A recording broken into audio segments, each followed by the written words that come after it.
નમસ્કાર, સમાચાર સાથે હું હિના. બુલેટિનની શરૂઆત કરવી છે કે જ્યાં ભારે વરસાદે કેવો તાંડવ મચાવ્યો છે, કેટલી તબાહી થઈ છે. ત્યાંથી ઉત્તર પ્રદેશની વાત કરી લઈએ. ભારે વરસાદ બાદ 17 જિલ્લામાં પૂરની સ્થિતિ છે. પ્રયાગરાજના ઘાટ રસ્તાઓ પાણીમાં ગરકાવ થઈ ગયા. અનેક સોસાયટીમાં જળબંબાકારની સ્થિતિને પગલે હાલાકી. નીચાણવાળા વિસ્તારોમાં લોકોનું રેસ્ક્યુ કરવાની ફરજ પડી. વારાણસીની ગલીઓમાં ફરી વળ્યા ગંગા નદીના પાણી.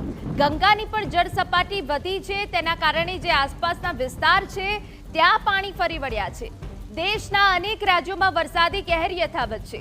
હાલ ઉત્તર પ્રદેશના અનેક જિલ્લાઓમાં પૂરની પરિસ્થિતિને પગલે હાલ બેહાલ છે. ઉત્તર પ્રદેશના લગભગ 17 જિલ્લા ભયાવહ પૂરની ઝપેટમાં છે, જેમાં 16 જિલ્લામાં ગંગા યમુના નદીના પાણી ફરી વળ્યા છે. જેમાં સૌથી ચિંતાજનક દ્રશ્યો પ્રયાગરાજમાંથી સામે આવ્યા. સંપૂર્ણ પ્રયાગરાજ જાણે સમુદ્રમાં ફેરવાઈ ગયું હોય તેવી સ્થિતિ સર્જાઈ છે. પ્રયાગરાજમાં ગંગા અને યમુનાના પાણી ફરી વળ્યા છે. કિલા ઘાટથી ઝુંસી સુધીના વિસ્તાર પાણી જ પાણી છે. ગંગાના કાંઠા વિસ્તારોમાં પરિસ્થિતિ વધારે જ વણસી છે. બેલા, કછાર, રાજાપુર, તેલિયરગંજ, સોનોટી, બગાડા જેવા વિસ્તારો ગંગાના પૂરની ઝપેટમાં છે. પ્રયાગરાજના પ્રસિદ્ધ બડે હનુમાનજીએ પણ જળ સમાધિ લઈ લીધી છે. માત્ર મંદિરની ધજા જ હાલ દેખાઈ રહી છે.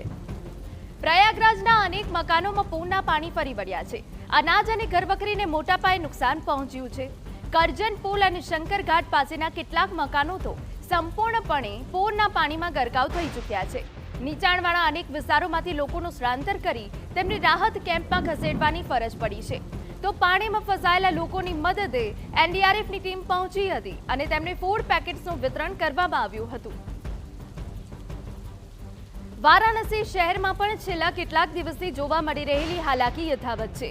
શહેરની ગલી ગલીમાં ગંગા નદીના પાણી ફરી વળ્યા છે.